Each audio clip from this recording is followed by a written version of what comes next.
7. Jangan dilarang teman yang berdebat berpindah dari satu dalil ke lain dalil dan dari satu persoalan ke lain persoalan. Demikianlah adanya perdebatan ulama salaf pada masa yang lampau.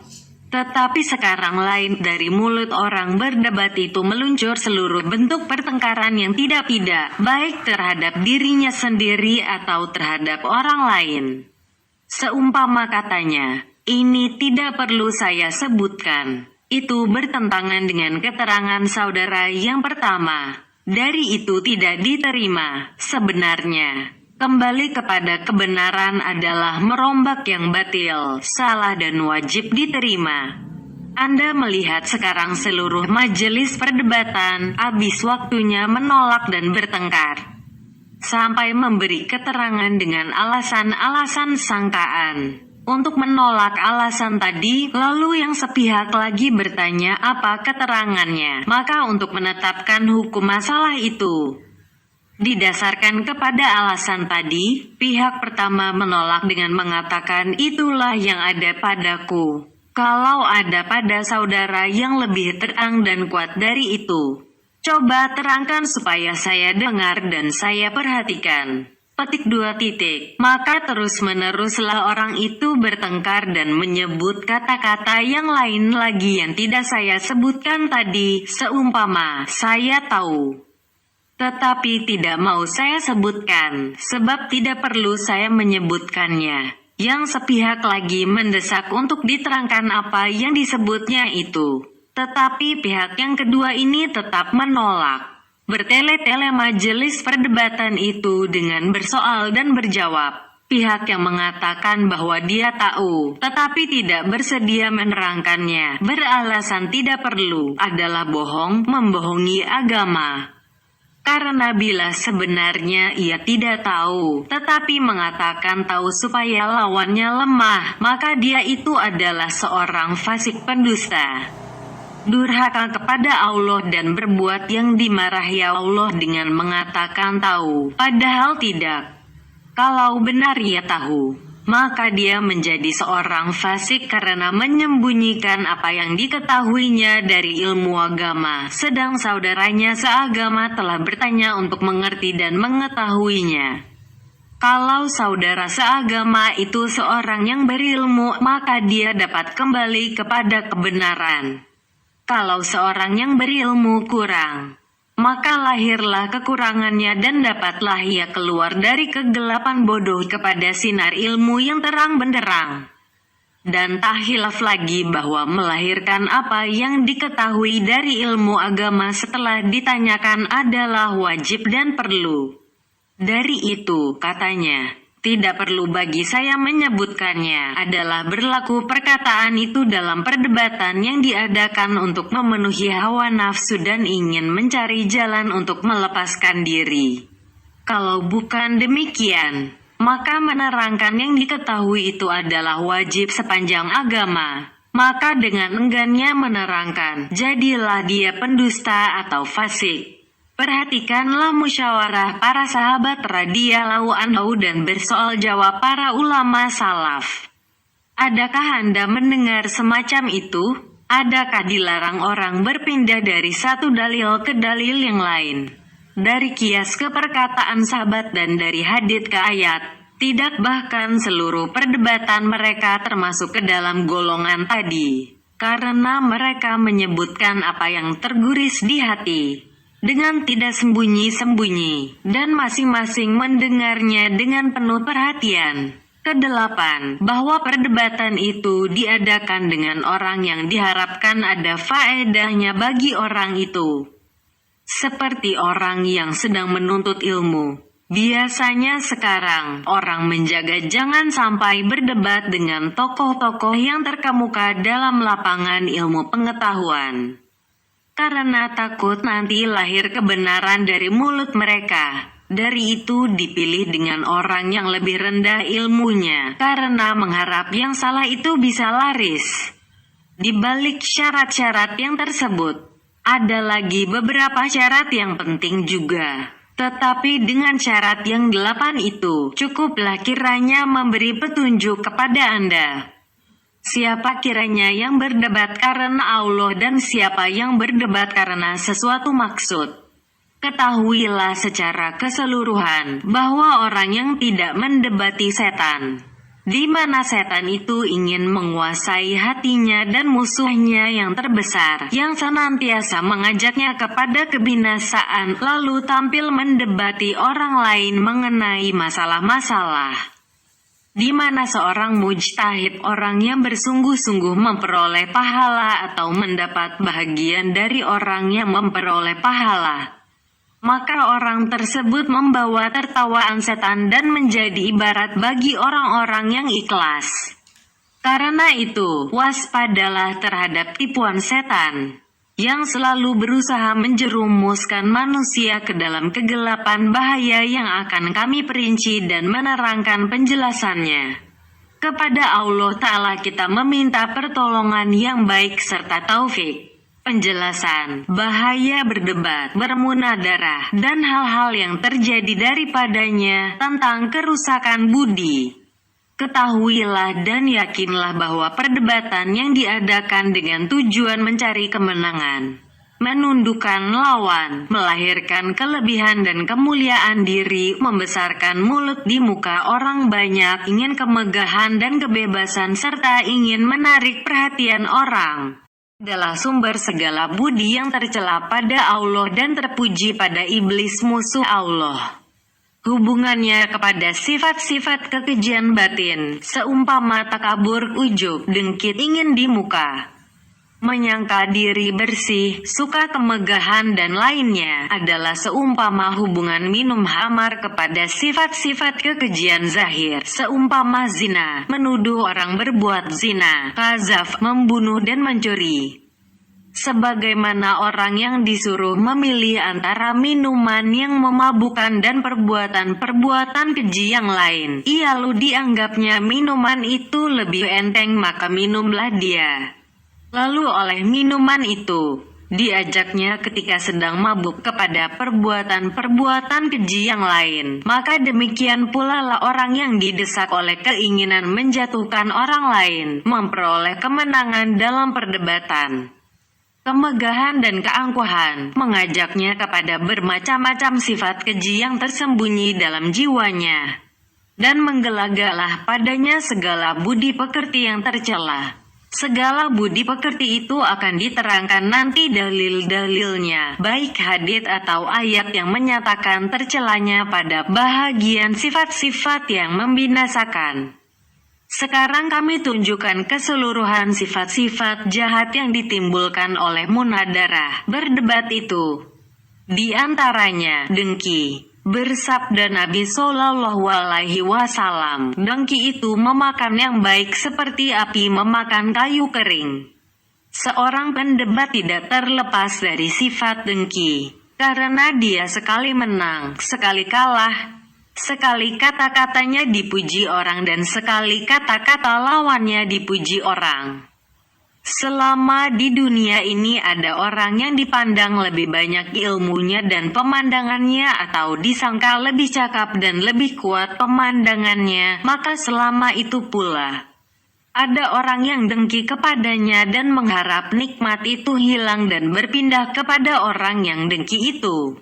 Dengki adalah api yang membakar. Orang yang menderita penyakit dengki di dunia beroleh azab sengsara dan kemelaratan, dan di akhirat lebih hebat dan dahsyat lagi.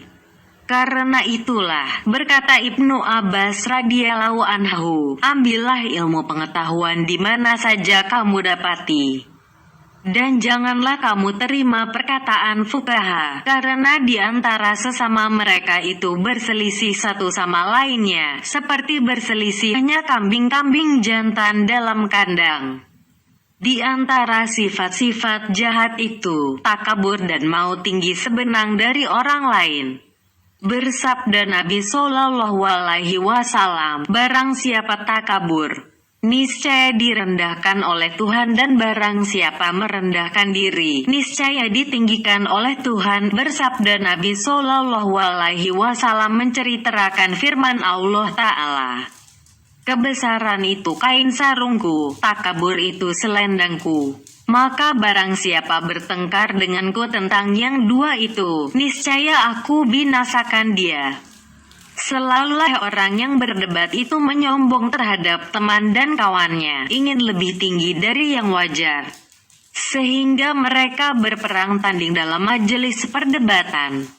Berlomba-lomba meninggi dan merendahkan, mendekati dan menjauhkan diri dari tiang tengah, dahulu mendahulukan masuk pada jalan yang sempit. Kadang-kadang si bodoh dan si keras kepala dari mereka mengemukakan alasan bahwa maksudnya dengan perdebatan itu memelihara kemuliaan ilmu dan bahwa orang mukmin itu dilarang menghinakan diri. Lalu mengatakan tentang sifat merendahkan diri, tawaduk yang dipujikan Allah dan para nabinya dengan menghinakan diri, dan tentang sifat takabur yang dicelai Allah dengan memuliakan agama. Merupakan penyelewengan nama dan menyesatkan orang banyak, sebagaimana yang telah diperbuat terhadap nama, hikmah, ilmu dan lainnya. Di antara sifat-sifat jahat itu, dendam. Hampir seluruh orang yang suka berdebat tidak terlepas dari sifat pendendam. Nabi Shallallahu Alaihi Wasallam pernah bersabda, orang mukmin tidaklah pendendam. Banyaklah dalil yang mencela sifat pendendam itu, yang tak tersembunyi lagi. Seorang yang mengambil bahagian dalam perdebatan tidak sanggup membersihkan jiwanya dari sifat pendendam terhadap orang yang menyambut dengan baik keterangan lawannya, sedang terhadap keterangannya sendiri dipandang sepi dan tidak diperhatikan dengan baik. Apabila dilihatnya demikian, maka bersemilah dalam hatinya penyakit dendam, makin lama makin mendalam. Akhirnya menjadi sifat munafik yang tersembunyi dan membayang kepada zahir, yang biasanya tidak dapat dibantah lagi. Bagaimanakah melepaskan diri dari ini? Dan tidak tergambar kesepakatan seluruh pendengar untuk memperkuatkan keterangannya dan memandang baik dalam segala hal, caranya menolak dan memberi alasan. Bahkan jika timbul dari lawannya sedikit saja yang menyebabkan kurang perhatian kepada perkataannya, maka tertanamlah dalam dadanya sifat pendendam. Itu yang payah hilang sampai bercerai badan dengan nyawa. Di antara sifat-sifat yang jahat itu, mengupat. Sifat mengupat itu diserupakan oleh Allah dengan memakan bangkai. Maka senantiasalah orang yang berdebat itu memakan bangkai, karena dia tidak dapat melepaskan diri dari menceritakan lawannya dan mencacinya. Paling tinggi dipeliharanya kebenaran dalam ceritanya dan tidak membohong. Maka diceritakannya sudah pasti keadaan-keadaan yang menunjukkan kekurangan ilmu lawan, kelemahan dan kurang kelebihannya. Dan itulah mengumpat namanya sedang berdusta, yaitu mengada-adakan yang tidak-tidak. Begitu pula tidak sanggup dia menjaga lidahnya dari membentangkan hal keadaan orang yang menentang perkataannya dan memperhatikan lawannya dan menerimanya. Sehingga orang itu disebutnya bodoh, dungu, kurang paham dan bebal. Di antara sifat-sifat yang jahat itu membersihkan diri. Berfirman Allah Ta'ala, janganlah kamu membersihkan dirimu. Dialah Allah yang maha mengetahui siapa yang bertakwa. Surat 53 ayat 32. Ditanyakan kepada seorang ahli hikmah, hukama, manakah kebenaran yang buruk? Menjawab hukama itu memuji manusia akan dirinya. Tidaklah terlepas. Si pendebat itu memuji dirinya dengan kekuatan, kemenangan dan kelebihan dari teman-temannya. Senantiasa ia mengatakan ketika berdebat, saya bukan orang yang tidak mengerti dalam segala hal ini. Saya mengetahui bermacam-macam ilmu, berpaham sendiri tentang pokok-pokok agama dan menghafal banyak hadits. Dan lain-lain perkataan yang timbul dari orang-orang yang memuji diri. Sekali untuk memujikan dirinya saja dan sekali dengan tujuan supaya kata-katanya laris. Sebagai dimaklumi bahwa memuji diri sendiri, baik ada ataupun tidak ada yang disebutkan itu, adalah tercela sepanjang agama dan akal pikiran yang sehat. Di antara sifat-sifat yang jahat itu, mengintip dan mengikuti hal ikhwal orang.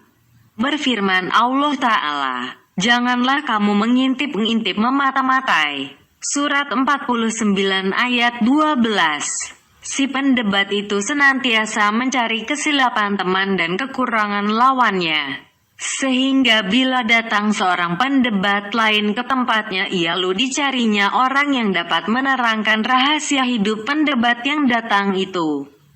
Ditanyainya keburukan-keburukannya untuk menjadi bahan yang akan disiarkan dan ditonjolkan nanti apabila keadaan memerlukan. Penyelidikan itu sampai kepada keadaan hidup si pendebat yang datang itu semasa kecil dan kekurangan-kekurangan yang ada pada badannya. Dengan demikian, diperolehnya kekurangan atau kecederaan tubuh seumpama bekas borok atau lainnya. Kemudian, apabila dirasanya perlu, ia lalu dibentangkannya jika ada hubungannya dengan perdebatan. Hal itu dipandangnya baik untuk memperoleh sebab-sebab kemenangan, dan tidak menjadi halangan menerangkan hal tersebut dengan diselang-selangi penghinaan dan pengejekan. Sebagaimana biasa dilakukan oleh pendebat-pendebat terkemuka yang terhitung tokoh-tokoh penting. Di antara sifat-sifat yang jahat itu perasaan gembira dengan kesusahan lawan dan perasaan susah dengan kegembiraan lawan. Orang yang tidak menyukai pada saudaranya muslim apa yang disukainya pada dirinya sendiri, maka adalah dia jauh dari budi pekerti orang mukmin. Tiap-tiap orang yang mencari kemegahan dengan mengemukakan kelebihannya, maka pastilah menyenangkan baginya dengan timbul kesusahan bagi teman dan kawannya yang menjadi saingannya. Pertentangan dalam di antara mereka, samalah halnya dengan pertentangan dalam di antara wanita-wanita yang dimadukan. Maka sebagaimana seorang wanita yang dimadukan, apabila melihat dari jauh saingannya, ia lalu gemetarlah sendi-sendinya dan pucatlah mukanya. Maka demikian pula halnya dengan orang yang berdebat itu. Apabila melihat lawannya lalu berubahlah warna mukanya dan kacaulah pikirannya, seolah-olah dia melihat setan yang menggoda atau binatang buas yang menerpa. Maka di manakah sayang menyayangi dan cinta mencintai itu yang berlaku di antara para alim ulama ketika berjumpa? Dan di manakah persaudaraan, bertolong-tolongan dan senasib sepenanggungan pada masa duka dan suka sepanjang riwayat yang diterima dari ulama-ulama yang terdahulu? Imam Asy-Syafi'i radhiyallahu anhu pernah berkata, ilmu pengetahuan di antara orang-orang yang terkemuka dan berpikiran tinggi itu adalah dalam bersilaturahmi yang sambung menyambung. Dari itu saya tidak mengerti bagaimana mendakwakan diri mengikuti mazhab Imam Asy-Syafi'i oleh segolongan manusia, di mana ilmu pengetahuan itu di antara mereka telah menjadi alat permusuhan yang memutuskan silaturahmi? Mungkinkah tergambar sayang menyayangi di antara mereka, di samping mencari kemenangan dan kemegahan? Amat jauh panggangan dari api. Waspadalah diri dari kejahatan yang mengakibatkan berbudi pekerti munafik dan terlepas dari budi pekerti mukmin dan mutakin, artinya ia meninggalkan sesuatu yang tak ada apa-apa padanya karena takut kepada sesuatu yang ada apa-apanya. Di antara sifat-sifat yang jahat itu, nifak, sifat orang munafik, lain di luar, lain di dalam. Tidak perlulah rasanya diterangkan dalil-dalil yang mencela sifat nifak itu. Orang-orang berdebat itu memerlukan kepada sifat nifak, karena apabila bertemu dengan lawan, pecinta-pencinta lawan dan golongan lawan, maka tak ada jalan lain selain dari melahirkan kata persahabatan dengan lisan, kata kasih sayang dan memuji-muji kedudukan dan keadaan lawan. Hal itu disadari oleh si pembicara dan yang dihadapkan pembicaraan itu kepadanya, bahkan oleh seluruh yang mendengar, bahwa itu bohong, dusta, nifak dan zalim. Karena berkasih sayang dengan lisan, berdendam oleh sumat dengan hati. Berlindunglah kita dengan Allah dari sifat nifak itu. Bersabda Nabi Shallallahu Alaihi Wasallam, apabila manusia mempelajari ilmu dan meninggalkan amal, berkasih-kasihan dengan lisan dan bermarah-marahan dengan hati, serta berputus-putusan silaturahmi, maka kenalah kutukan Allah ketika itu. Ditulikan telinganya dan dibutakan matanya. Hadits ini diriwayatkan Al-Hasan. Dan benarlah demikian dengan dipersaksikan keadaan itu. Di antara sifat-sifat yang jahat itu, menyombong, menolak kebenaran dan bersungguh-sungguh menantangnya. Sehingga dapat dikatakan bahwa yang amat dimarahi oleh seorang pendebat ialah lahirnya kebenaran dari lidah lawannya. Maka bagaimanapun kebenaran itu sudah terang ibarat matahari waktu siang, mau juga ditantang dan dilawannya dengan segala usaha dan kemungkinan yang ada, baik dengan penipuan, pengkhianatan dan kebusukan hati. Sehingga jadilah menantang kebenaran itu adat yang lazim bagi seorang pendebat. Bila saja didengarnya perkataan lawan, terus datang keinginannya menantang, sampai hal itu melekat pada hatinya. Tidak saja terhadap keterangan biasa, bahkan juga terhadap dalil dari Al-Quran dan kata-kata lain dari agama. Maka jadilah dalil-dalil itu berantakan satu sama lain. Berdebat menghadapi yang salah itu harus dengan hati-hati. Nabi Shallallahu Alaihi Wasallam berseru supaya meninggalkan perdebatan mengenai hal yang benar melawan yang salah. Nabi Shallallahu Alaihi Wasallam bersabda, barang siapa meninggalkan perdebatan sedang dia di pihak yang salah, maka dibangun Allah baginya sebuah rumah dalam perkampungan sorga. Dan barang siapa meninggalkan perdebatan sedang dia di pihak yang benar, maka dibangun Allah baginya sebuah rumah dalam sorga tinggi. Allah Ta'ala menyamakan antara orang yang mengada-adakan terhadapnya dengan kedustaan dan orang yang mendustakan kebenaran. Firman-Nya, siapakah yang lebih besar kesalahannya dari orang-orang yang mengada-adakan kedustaan tentang Allah atau mendustakan kebenaran tatkala datang kepadanya? Surat 29 ayat 68. Dan firman-Nya, siapakah yang lebih besar kesalahannya dari orang yang berbuat kedustaan tentang Allah dan orang yang mendustakan kebenaran ketika datang kepadanya? Surat 39 ayat 32. Di antara sifat-sifat yang jahat itu, ria, ingin memperlihatkan amalannya kepada orang banyak, berusaha menarik hati dan pandangan mereka kepadanya. Ria adalah penyakit batin yang amat berbahaya, dapat menjerumuskan ke dalam dosa besar, sebagaimana akan diterangkan nanti pada kitab Ria. Seorang pendebat tidaklah bermaksud kecuali namanya muncul di muka umum. Lidah orang banyak lancar memujinya. Inilah 10 perkara dari induk kekejian batin, selain dari yang timbul secara kebetulan dari orang-orang di luar pendebat itu sendiri, yang merupakan permusuhan yang mengakibatkan pemukulan, penempelengan, pengoyakan kain, penarikan janggut, pemakian ibu bapa, pengumpatan guru dan tuduhan-tuduhan yang tegas menyakitkan hati. Mereka ini tidaklah terhitung dalam golongan orang yang masuk bilangan. Sesungguhnya orang-orang yang terkemuka dan yang terkenal pintar dari mereka tidaklah terlepas dari perkara yang 10 itu. Benar, sebahagian dari mereka terpelihara dari beberapa sifat tadi. Di samping ada pula yang tidak begitu jelas atau sangat jelas dengan sifat-sifat itu, atau karena jauh dari kampungnya dan unsur-unsur kehidupannya, maka sifat-sifat itu berbeda antara satu sama lainnya. Pendek kata, Payahlah terlepas dari sifat-sifat tersebut bagi siapa jua pun dalam bentuknya yang bermacam-macam, melihat kepada tingkat orang itu sendiri. Kemudian dari sifat yang 10 tadi, masing-masing daripadanya bercabang pula kepada 10 yang lain yang tak kurang kejinya. Kami tidak berpanjang kata-kata menyebut dan menguraikannya satu persatu, seumpama keras hidung, marah, dendam, loba, ingin memperoleh harta dan kemegahan untuk tetap dalam kemenangan, bangga, keras kepala, suka membesarkan orang kaya dan penguasa, serta pulang pergi menghadap dan mengambil hati mereka.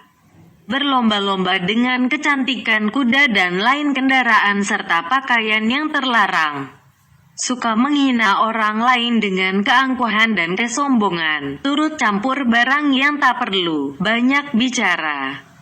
Hilang rasa takut, hilang gemetar dan belas kasihan di dalam hati. Dikuasai sifat lalai padanya.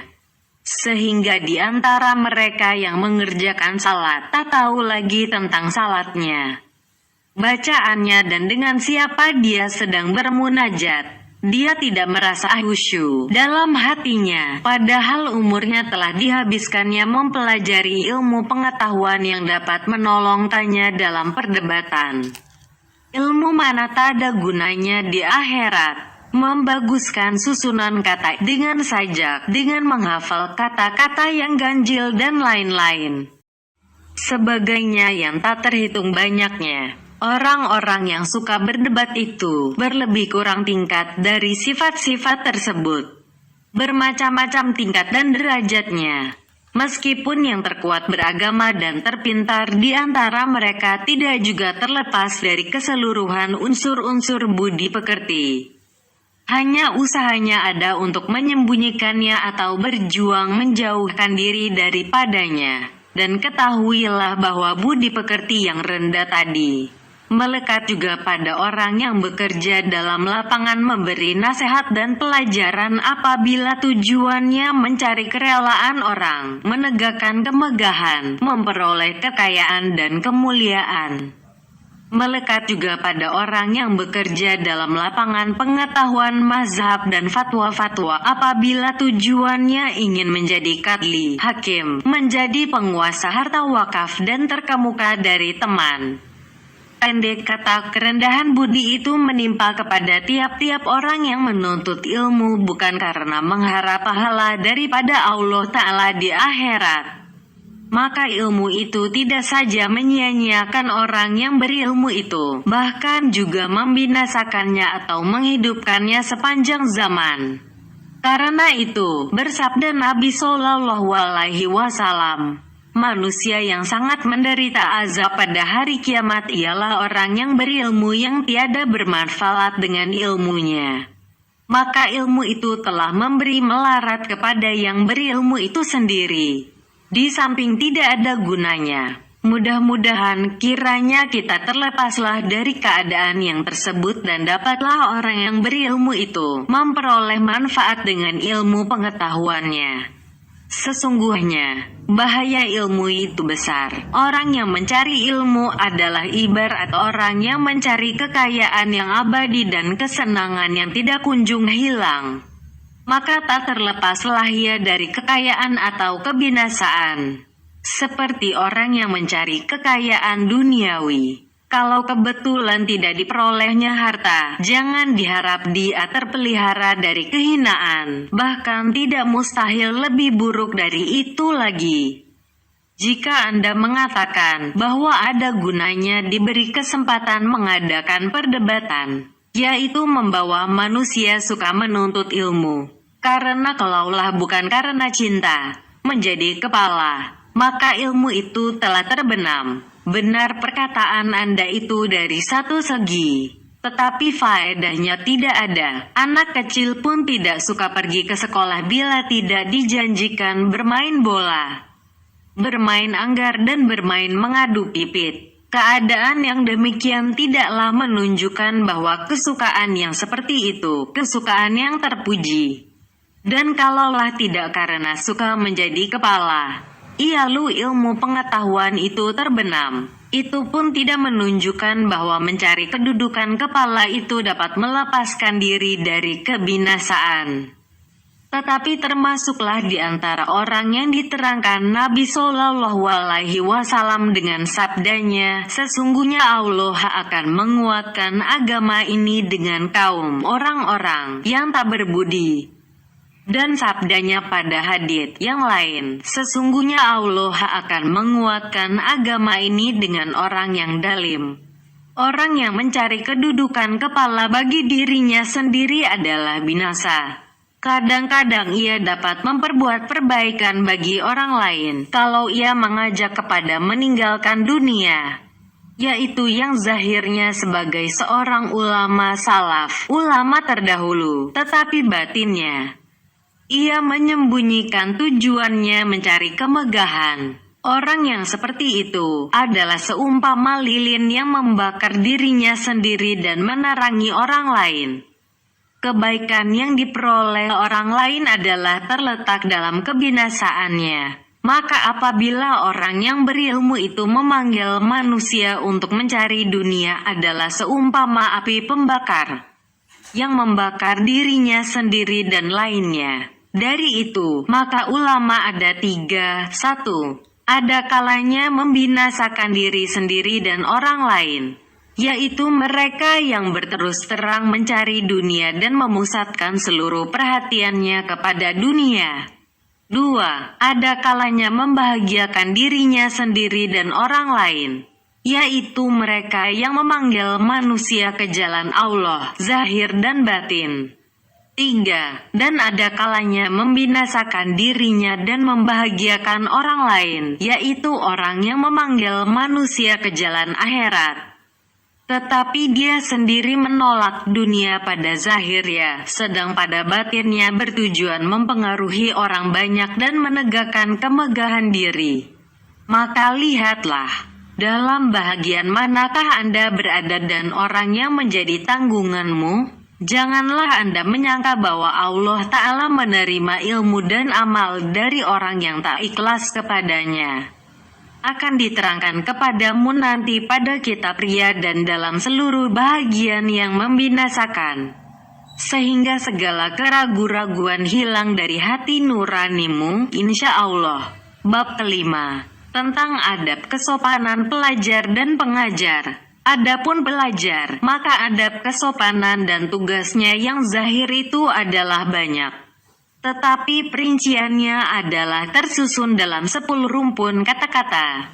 Tugas pertama, mendahulukan kesucian batin dari kerendahan budi dan sifat-sifat tercela. Karena ilmu pengetahuan itu adalah kebaktian hati, salat batin dan pendekatan jiwa kepada Allah Ta'ala. Sebagaimana tidak syah salat yang menjadi tugas anggota zahir, kecuali dengan mensucikan anggota zahir itu dari segala hadat dan najis, maka begitu pula lah tidak syah kebaktian, ibadah batin dan kemakmuran hati dengan ilmu pengetahuan, kecuali sesudah sucinya ilmu itu dari kekotoran budi dan kenajisan sifat. Bersabda Nabi Shallallahu Alaihi Wasallam, ditegakkan agama atas kebersihan, yaitu zahir dan batin. Berfirman Allah Ta'ala, sesungguhnya orang musyrik itu najis. Firman Tuhan itu adalah memberitahukan kepada akal pikiran kita bahwa kesucian dan kenajisan tidaklah ditujukan kepada anggota zahir yang dapat dikenal dengan panca indera. Orang musyrik itu kadang-kadang kainnya bersih, badannya dibasuh, tetapi dirinya najis. Artinya, batinnya berlumuran dengan kotoran. Najis adalah diartikan dengan sesuatu yang tidak suka didekati dan diminta menjauhkan diri daripadanya. Kenajisan sifat batin adalah lebih penting dijauhkan. Karena dengan kekotorannya sekarang, membawa kepada kebinasaan pada masa yang akan datang. Dari itu, Nabi Shallallahu Alaihi Wasallam bersabda, tidak masuk malaikat ke rumah yang di dalamnya ada anjing.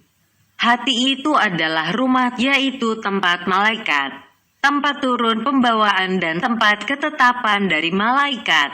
Sifat-sifat yang rendah itu seumpama marah, hawa nafsu, dengki, busuk hati, takabur, ujub dan sebagainya adalah anjing-anjing yang galak.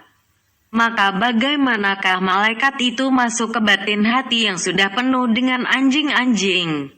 Sinar ilmu pengetahuan tidaklah dicurahkan oleh Allah Ta'ala ke batin hati. Selain dengan perantaraan malaikat, tidak ada bagi manusia berkata-kata dengan Allah, selain dengan wahyu atau di belahang hijab atau dengan mengirimkan rasul.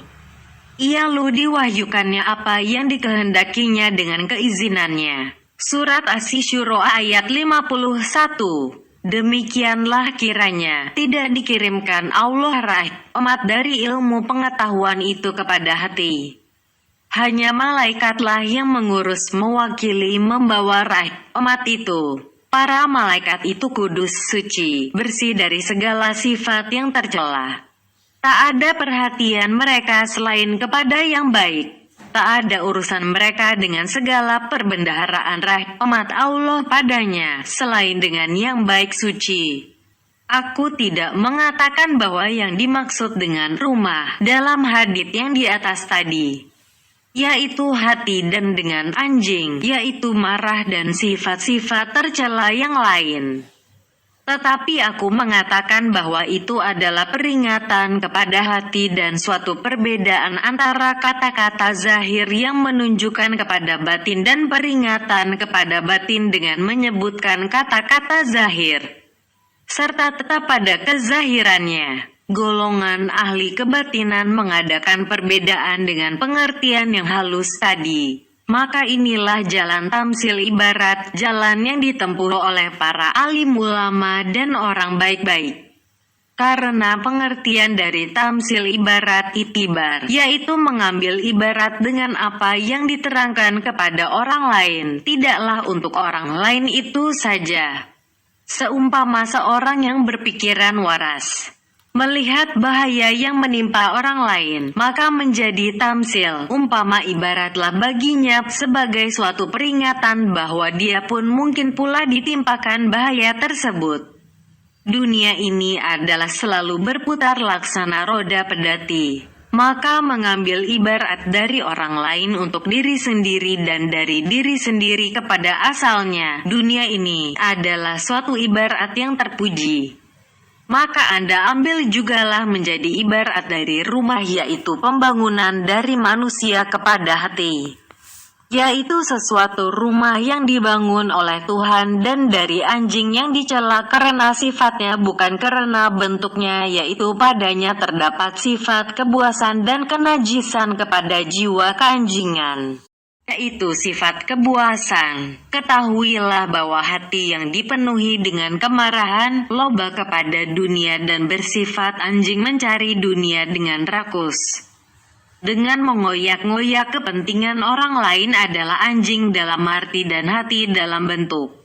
Orang yang bermata hati memperhatikan arti, tidak bentuk. Bentuk dalam dunia ini mengalahkan arti, dan arti tersembunyi dalam bentuk. Di akhirat bentuk itu mengikuti arti dan artilah yang menang. Dari itu, masing-masing orang dibangkitkan batin bentuknya yang manawi menurut pengertian dari bentuk itu. Menurut hadits, orang yang mengoyak-ngoyakkan kehormatan orang lain dibangkitkan sebagai anjing yang galak. Orang yang loba kepada harta benda orang lain dibangkitkan sebagai serigala yang ganas. Orang yang menyombong terhadap orang lain dibangkitkan dalam bentuk harimau, dan orang yang mencari jadi kepala dibangkitkan dalam bentuk singa. Banyaklah hadits berkenan dengan hal di atas dan menjadi tamsil ibarat kepada orang-orang yang mempunyai mata hati dan mata kepala.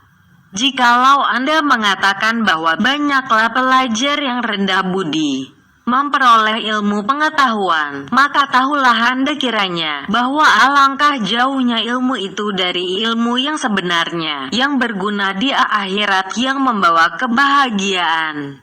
Yang pertama sekali dari ilmu itu, nyata kepadanya bahwa maksiat adalah racun yang membunuh, yang membinasakan. Adakah Anda melihat orang mengambil racun dengan mengetahui bahwa itu racun yang membunuhkan? Yang Anda dengar dari orang itu ialah perkataan yang diucapkannya dengan lidahnya dalam satu bentuk, dan diulang-ulanginya dengan hatinya dalam bentuk yang lain. Yang demikian bukanlah ilmu namanya. Berkata Ibnu Mas'ud radhiyallahu anhu, tidaklah ilmu dengan banyak cerita, tetapi ilmu adalah nur Tuhan yang ditempatkan di dalam dada. Berkata setengah mereka, sesungguhnya ilmu itu takut khasiyah kepada Allah karena firman-Nya. Sesungguhnya yang takut kepada Allah dari para hambanya ialah alim ulama, orang yang berilmu. Surat 35 ayat 28. Dengan firman itu, seakan-akan Allah menunjukkan kepada faedah ilmu yang lebih khas. Dari itu berkata sebahagian ulama muhakkikin, orang-orang yang berilmu hakikat makna, bahwa arti perkataan mereka, kami pelajari ilmu bukan karena Allah, maka seganlah ilmu itu selain karena Allah. Bahwa ilmu itu segan dan tak mau kepada kami, maka tak terbukalah hakikat maknanya kepada kami. Hanya yang ada bagi kami ialah ceritanya dan kata-katanya saja.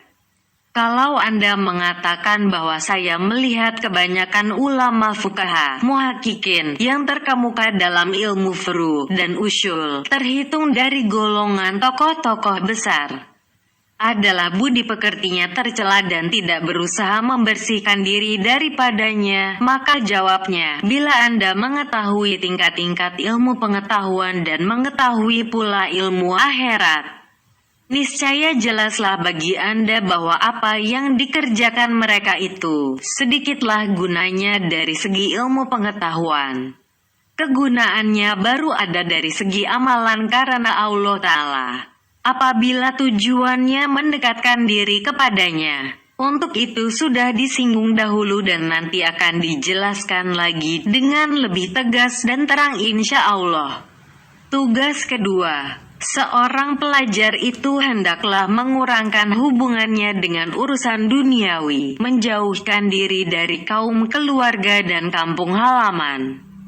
Sebab segala hubungan itu mempengaruhi dan memalingkan hati kepada yang lain. Allah tidak menjadikan bagi seorang manusia dua hati dalam rongga tubuhnya. Surah 33 ayat 4. Apabila pikiran itu telah terbagi, maka kuranglah kesanggupannya mengetahui hakikat-hakikat makna yang mendalam dari ilmu pengetahuan. Dari itu dikatakan, ilmu itu tidak menyerahkan kepadamu sebagian daripadanya sebelum kamu menyerahkan kepadanya seluruh jiwa ragamu. Apabila engkau sudah menyerahkan seluruh jiwa raga engkau, maka penyerahan ilmu yang sebahagian itu masih juga dalam bahaya. Pikiran yang terbagi-bagi kepada hal ikhwal yang bermacam-macam itu adalah seumpama sebuah selokan yang mengalir airnya ke beberapa jurusan. Maka sebahagian airnya ditelan bumi dan sebahagian lagi diisap udara, sehingga yang tinggal tidak terkumpul lagi dan tidak mencukupi untuk tanam-tanaman.